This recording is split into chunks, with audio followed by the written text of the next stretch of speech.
Hey everybody, it's Heath West here at our Treasure Coast Songwriters Festival with Sara Douga. Hey. It's your first appearance here at our Songwriters Festival.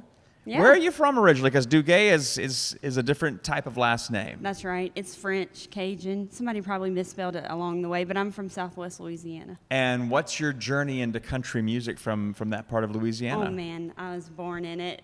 Actually, I don't know if not everybody knows this, but in the Country Music Hall of Fame, there's like a stationary glass case that stays there forever. Been in there? Talking about cornerstones of country music, and one of them features a band from my hometown area called the Hackberry Ramblers, dedicated to the Cajun sound that influenced the making of what country music is now. So yeah, I was absolutely born right up in it. Have you been into the Hall of Fame to see that yourself? Oh yeah, many times. Got your picture taken in front of it? No, really, I have this weird thing. Every time I walk by there, someone grabs me and gives me a ticket, and they always say something sweet like, "You're going to be in here one day." And I want you to say, it's happened 4 times. It's a sign then.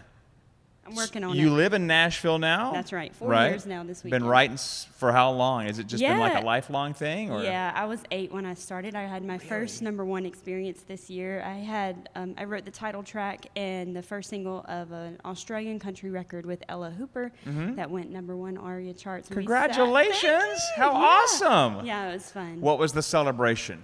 Do you know, every time I've had something massive, other than I did play the Opry right when I moved to town. Oh, wow. But every time I've had something massive happen, it's been overseas. So it's like a little bit of a disconnect. So you weren't at home when you got that news? No. Oh, you're talking about when in these... Australia, yeah. Well, you still have to celebrate something that happens overseas. I know. Well, maybe... Pop some champagne or we'll buy do a it six-pack. tonight. Okay, then. Okay. That's awesome. Yeah, I mean, that's thanks. a #1 is a #1 no matter where it is. That's It means it's right. the most popular thing in that area right then. And I just love that artist so much. I believe in her, and it's her story, so it was really cool to see that happen for her. So it's so interesting to hear about songwriters, how, especially you started at 8.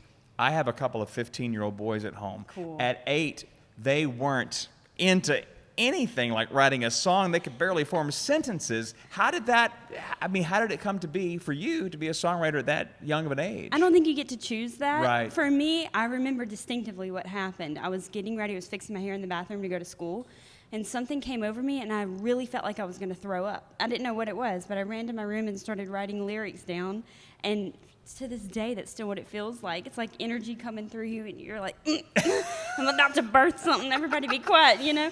So it happened like that, and then I realized what I was doing, and I had the bug. Right. I was writing every day after that, and I still do that. Was it like a journal, or did you have everything on your computer? How were you writing? Oh, no, this was the 90s, baby. I didn't have a home computer, and I grew up in the woods, so no, it was absolutely a journal. I still have it. I was going to say, do you still have that? I do. I have every song I've ever written, all in these big tubs in my house. That one was called I Need. Oh. And it was like, in a relationship, I need you to go. Now, I don't know where that came from. At 8? At 8. But I remember the second song I wrote, it was called If You Ain't Proud, I'm Out. And it sounds straight up like Loretta Lynn. And in retrospect, it's still who I am. Is that what you were listening to back Oh, then? yeah, Because lots I of heard you doing Loretta. some Jeannie C. Riley on stage earlier, doing that's some right. sound check. Sound checking, yeah. Loretta and Conway were kind of my favorites. So and honestly, I love Loretta, but Conway was probably more my favorite. Right. He was a little more risque. I kind of liked it. Oh yeah, Lay Me Down. That's right. Yeah, I'd And love to boom, lay you boom, down. boom. And the way he does that shift in the chord of I'd love to lay you down at the end of the song, he kind of even goes lower. Oh yeah, and he's laying it down. He is. That's Sara Douga. She's here at our second Treasure Coast Songwriters Festival. Thanks for coming. We appreciate it. Thank you so much. I've had a great time.